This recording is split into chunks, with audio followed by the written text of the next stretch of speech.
welcome to the next session for Next Big Creator Summit 2022. I hope you've all joined in. Anyone who's interested in podcasts and what's happening in the audio world will benefit from this session immensely. So, as we know, podcasts and radio are the top audio channels, and they're expanding and evolving, and more creators are exploring this media, which is why it is such an important part of this summit today. To understand these channels better, we have invited James Cridland. uh, when it comes to connecting with audiences via audio, he is an authority. As the editor of Pod News, a daily podcast newsletter, and a radio futurologist, he writes and speaks about podcasting regularly. In this exclusive fireside chat with me, he will share some valuable insights on doing well on radio, an old medium, and podcast, the new big thing in the audio world. And with that, let me welcome James on our panel. Hi, James. Thank you for doing this. Greetings. It's a great pleasure. Thank you so much for asking. And you've joined us all the way from Brisbane. We're going to try our best to keep our questions very to the point and stick to our 30-minute window. So let me just begin with the first one. So if there is one thing people consistently find annoying about radio or podcasting, it is the ad placements. So how effective is advertising engagement and conversions from these from ads on audio channels? Well, I mean, in terms of podcasting, podcasting is incredibly effective in terms of how advertising works. Quite a lot of podcast advertising is all around the host talking about a particular product and giving their opinion of that product, and really talking that particular product up. And that's great advertising that works very, very well. So that has always shown that works considerably better than spot ads and those sorts of things, the sort of ads that you hear on the radio every single day. Advertising in terms of podcasting is a great place to go. And do you see conversions of coming from advertising? Is this that the best way of monetizing podcasts, in your opinion, at the moment? I mean, I think that there's lots of different ways of monetizing podcasts, of course, and advertising is one of them. Sponsorship as well, but also, you can run a podcast if you run a business, then you can run a podcast to make sure that people are aware of your business and to make sure that people know that you are an expert in your field and all of that side of things. So there are lots of different ways of earning revenue from podcasts. What we do see is a extraordinarily high amount of people who will listen to a podcast and who will take action on the ads that they hear in that podcast. And I think podcasting is quite different to radio. Radio you normally have on in the background. You'll listen to the radio for a long period of time, but you'll have it on in the background. You'll have it on while you're driving and everything else. Podcasting, you will listen in the foreground. You will listen with your headphones on 90% of the time. You will really enjoy what that podcast is all about, and you will listen to every single word. And that makes advertising, of course, a tremendously important thing in terms of how podcasting works. And the next thing I'd love to ask you is, who do you think does well in striking a balance in terms of keeping listeners hooked till the end of a podcast? Are there any 5 to 6 tips that you can give our creators as to what is it that they can do to keep listeners hooked till the end? Yeah, I mean, firstly, the most obvious thing is tell people what's coming up. If you have a guest on, then don't wait 5 minutes before telling people who the guest is. That should be the first thing that people hear when they listen to the particular podcast. The other thing, which is, a really important thing, and there's a very good radio consultant called Valerie Geller, and she always ends up saying, don't be boring. That's one of the most important things. And actually, we are so lucky in terms of podcasting because we can edit. We can edit out questions that didn't work. We can edit out the ums and the ers and the bits where we were thinking about how we were going to answer a particular question and so on and so forth. So actually, podcasting, we're in a great place because we can edit down and make sure that every second matters. And that's an important thing. So, yes, you can make a 4-hour long podcast, but probably not very many people are going to get to the end. Make a fantastic podcast that works fantastically well, and edit it so that every minute matters or every second matters. That's a great way to make sure that people keep listening to the end. The other thing, though, that I would say is if you log into things like Apple Podcasts or into Spotify, into the dashboard there, then you can actually see where people are skipping. You can see where the sections of your podcast that aren't working particularly well, and you can see, oh well, maybe I shouldn't be doing that. Maybe I should be taking that feature and doing something else with it. So both Apple and Spotify give you some really handy information there around how people listen all the way through a particular episode. And it's interesting that you mentioned Apple podcast. And so my next question was actually going to be around, Apple, Google, Spotify. There are so many podcast platforms now. So which one do you like the most? And how do you think Spotify will keep disrupting this space, And also, is Amazon making any headway in your opinion? Yeah, Amazon. Well, let's come back to that. I think it's really interesting. It's a big argument is in terms of how people see Spotify or Apple, which is the biggest and which isn't. I'll tell you what, the actual official answer is that they're both biggest, because it depends what you look at. If you look at total downloads, then you get the most amount of downloads through Apple Podcasts. That's what people are seeing. But if you look in terms of total people using your podcast, people listening, then you get more people through Spotify. And so your hard work really is making sure that those listeners who find you through Spotify or through other platforms keep on listening. Press that subscribe button or that follow button in Spotify. So that's important too. But there are loads and loads of different podcast directories, and I think one of the most important thing is to make sure that you are listed in all of them. So not just listed in Apple and in Spotify, but also, if you're in India, make sure that you're listed in JioSaavn and in Ghana. If you're a Spanish language podcast, make sure you're listed in Evooks. If you think that you might be interesting to people who are listening in Nigeria, then make sure that you're on the MTN audio app and all of these different places. And so there's a big page on the Pod News website, of course, with every single podcast directory in there, which you can search for and find. I would make sure that you're on every single podcast directory. It's a really important thing to be there. In terms of Amazon Music, well, I'm on Amazon Music. Occasionally, someone listens to me through it. I get 100,000 downloads a month, and sometimes I get two listens a day from Amazon Music. It's not that large, and it's not taking off particularly much for my podcast, but your podcast may be very different. And it's important to be there, even if not very many people see you there, because at the end of the day, if you can reach someone there who wasn't aware of your podcast before, well, that's a new listener, and it doesn't actually matter where they're coming from. So make sure you're in all of them, is an important thing.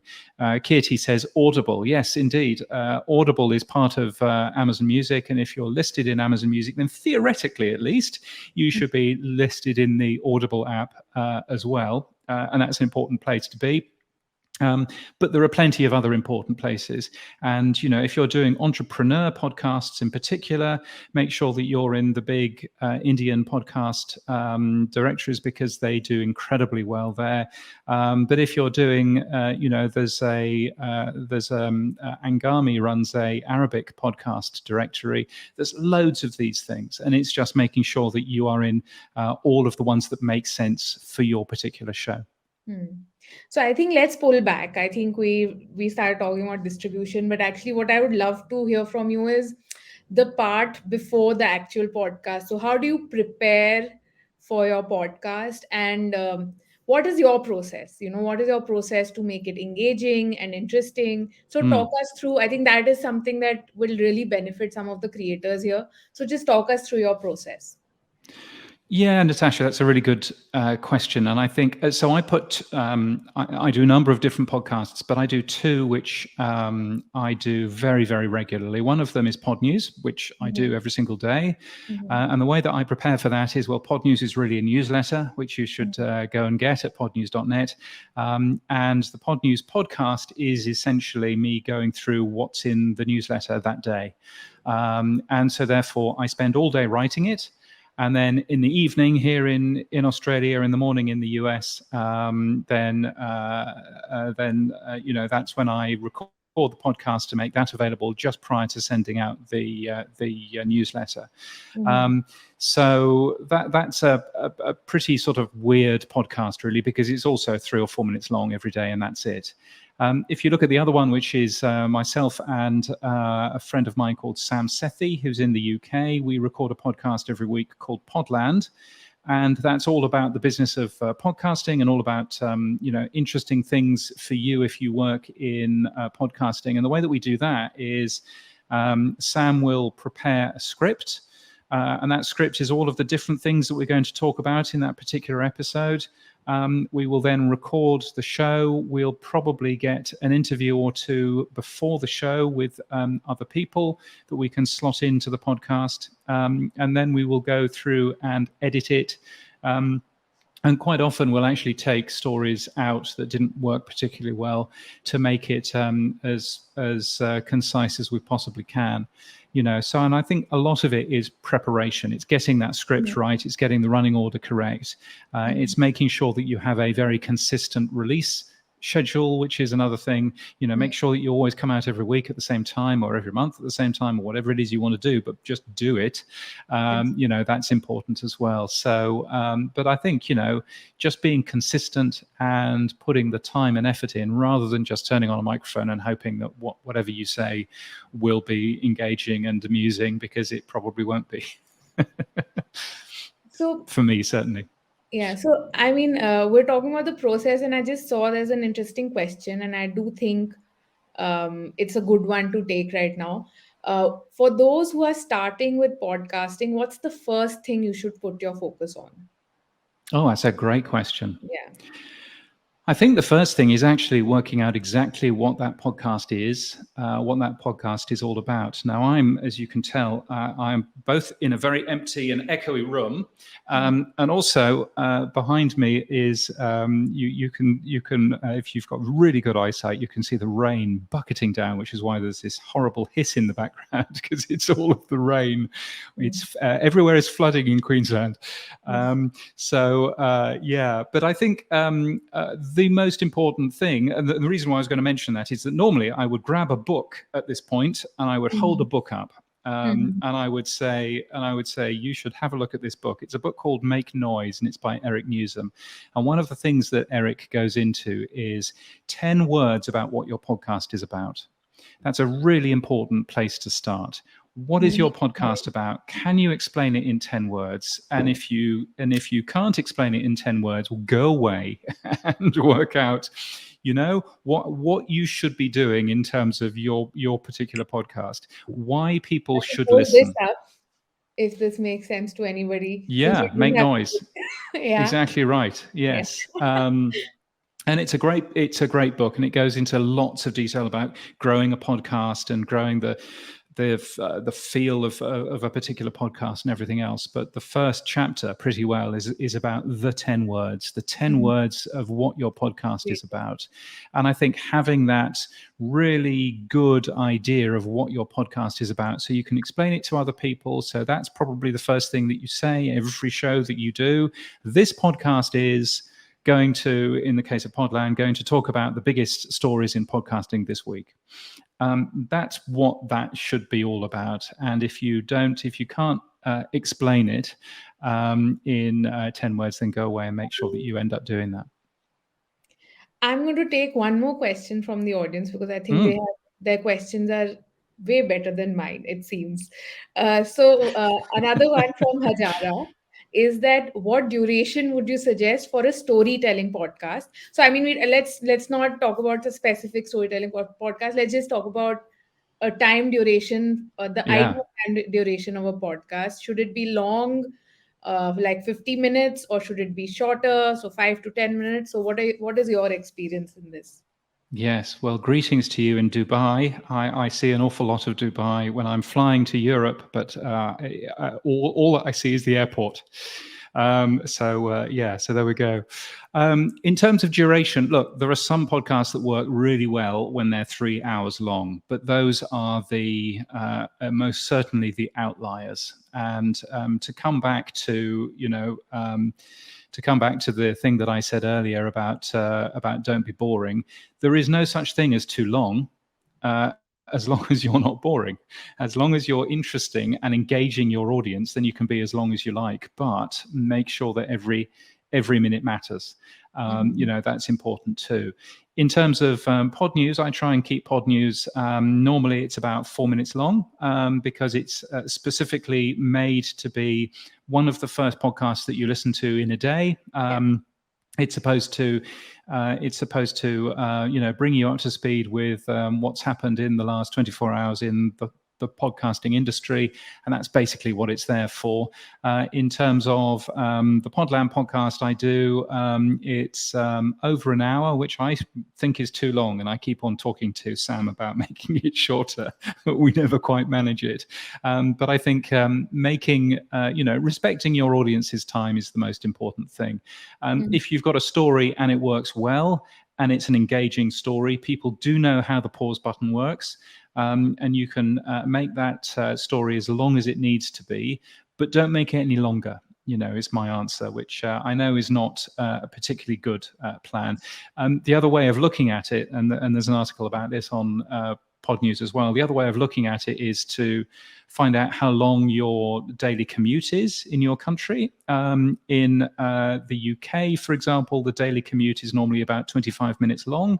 It's how long you'll spend in the car or in public transport. And so therefore, probably people are going to listen to your podcast a little bit more if it's less than 25 minutes long for that particular country. So that's something else just to have a think about. Mhm. And there's also a bunch of data out there around how long successful shows are. But I'm not sure it tells you anything much other than most podcasts are about 40 minutes long. But most podcasts being 40 minutes long means that there are some which are much shorter and some which are much longer. Mhm. Mm. So another one I think, which is kind of on the same track, how do we work around the decreasing attention spans of people? Hmm.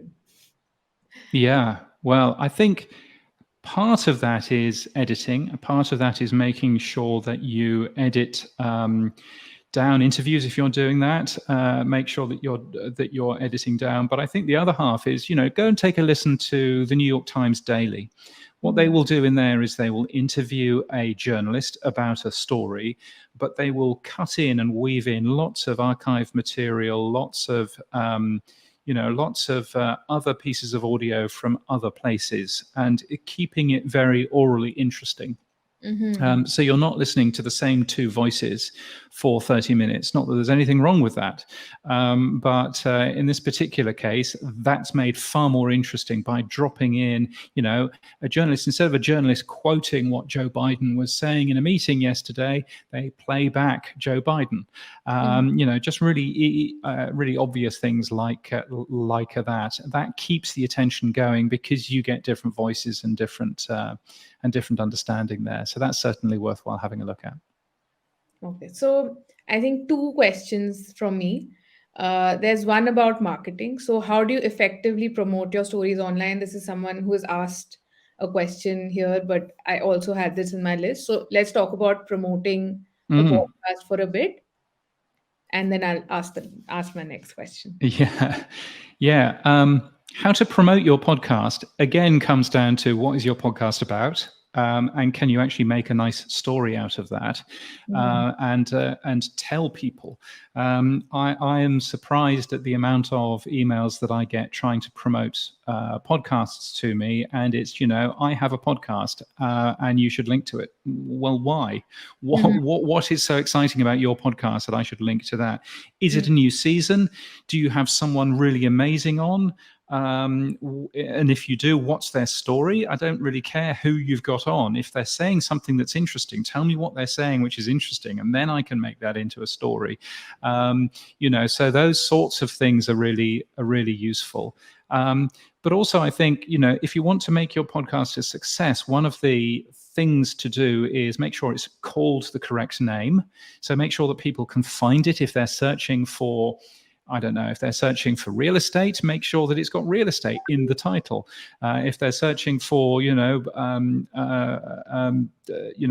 about your dog, then make sure that it's not called something clever like Pause for Thought, because no one will find it. Right. Make sure it's called something like, looking after your dog podcast or whatever. And by the way, don't use the word podcast in your title, because that's silly, because 700,000 other podcasts also do. So there's the obvious things there. And the other thing is, if you want to be number one in things like the Apple charts or indeed the Spotify charts, really focus on a big launch or a big piece of publicity, maybe for your second season or maybe for a particular show, and try and get all of that publicity and all of that shouting about your podcast into as short a time as possible, 1 or 2 days, because Apple particularly will reward you in the podcast charts if it sees a lot of new people following your show. And so particularly if you can manage that over a day or two, then you've done tremendously well, and you should be really clearly in the Apple podcast charts by then. Don't spread it out over 2 or 3 weeks, because then that's not going to help you at all. So so that's the other secret of being number one in the charts, certainly, but the charts don't always mean downloads at the end of the day. Okay, and we'll talk about analytics for a second. So there's a question around how best to make use of the insights that you get on your podcast. So in terms of the demographics, so perhaps if there is an example you can share with us as to how to best use these insights, I think that would help. Yeah. Yeah, so there's and I know I'm sounding like a worn record, but there's a big, long article which is about 20 minutes long on Pod News, all about understanding podcast stats, because actually it's really helpful to understand the information that you get from your podcast host, but also from places like Spotify. They're quite useful because they know much more about your audience. So they will tell you whether or not, how many boys and girls you have listening, what kind of age group they are, and all of that kind of stuff. Spotify skews younger, by the way, than Apple. So don't assume that it's for everybody, but it's useful to end up seeing there. But yeah, I mean, there's a lot of really helpful data. One of the really useful things is just looking at trends, seeing if you're getting more downloads for particular episodes, seeing if those downloads are going up. If they're going down, then you've got a problem and you need to work out what that problem is. But if they're going up, then that's good news. So focus more on the trends rather than the actual numbers would be my suggestion there. And also see, have there been particular guests who've worked well for you?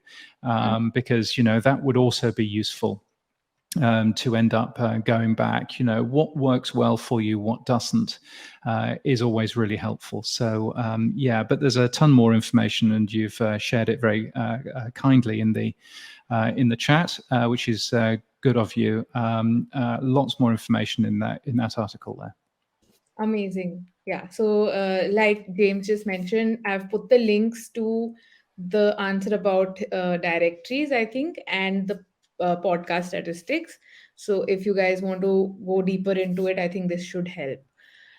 Finally, a lot of people are asking about good podcasting tools and software. So, if there are any that you can recommend, I think that would be very helpful. Yeah, good. Okay, so In terms of editing, yes, you can download Audacity, and that's free and everything else. But Audacity isn't very good as a podcast editor. It's a destructive editor, and what that means is that it's very difficult to go back and make changes afterwards. It's not a great piece of software. I would recommend trying a piece of software called Hindenburg. It's a really good editor, and the nice thing about it is that you can rent it per month at a very low rate. So that means that you're not necessarily having to spend the money to buy it up front, although you can do that too. So it's called Hindenburg, and is a really good piece of software. It's built for journalists who are making stories for radio. So it's all about making things really easy to understand and to make sound great. So that's one thing. It's also quite fun to go and play around with a piece of software called Descript, which lets you edit podcasts as if they were Word documents. So you can just see the sentence that you don't want in there, and you can just delete that sentence, and it will automatically take it out of the audio. That's a really clever and really good piece of software there as well. I think those are probably the two big ones. And use a proper interviewing piece of software. If you're doing remote interviews, use a proper piece of software like Squadcast or Riverside. Don't use Zoom, because Zoom always sounds awful. So so focus on using those sorts of things. But it's much less around software. It's much more around technique and learning what works and what doesn't, and keeping at it. The best podcasts out there are podcasts which have been going for years and years and years, and there's a good reason for that. They've learnt their trade over those years, and it takes time to get really good. So we have 2 minutes left, and I'm going to ask my final question, which is about the mistakes that first time podcasters make. So you can warn all our creators here who are about to start their new podcast after this Mm-hmm. session. What is it that they shouldn't be doing? Oh, what is it that they shouldn't be doing? I think they shouldn't be wasting their audience's time, and I think they should, they shouldn't be just turning up and hitting record and hoping that what they do is going to be good. I come from a radio background, a commercial radio background, and we're very focused in commercial radio of really looking after the audience, making sure that what we're doing is exactly right for the audience, because if we lose them, then we lose money, basically, at the end of the day. And I think that's a good thing to think about in the back of your head when you're making a podcast. Will my audience like this? Who is my audience anyway? And am I doing the right thing for them? So I would, so make sure that you're not ignoring what your audience wants is an important thing. Okay, great. I think we have made it in time, and I think we have a lot of interesting things out there. I have tried to put everything in chat. So, creators who are attending this session, please feel free to explore more on the podnews.net website. And thank you, James. Thank you so much for making the time. And I can see it's getting darker out there. Is the rain getting heavier too? It has, and the rain is getting heavier as well. So I don't know whether it'll make news outside of Australia, but there are lots of places underwater this evening. So hopefully we won't be. But thank you so much for your time. I really appreciate it, and I look forward to keeping on the conversation. Yes, thank you, James. I think we are going to close our session now. Dot on time. Perfect. Thank you.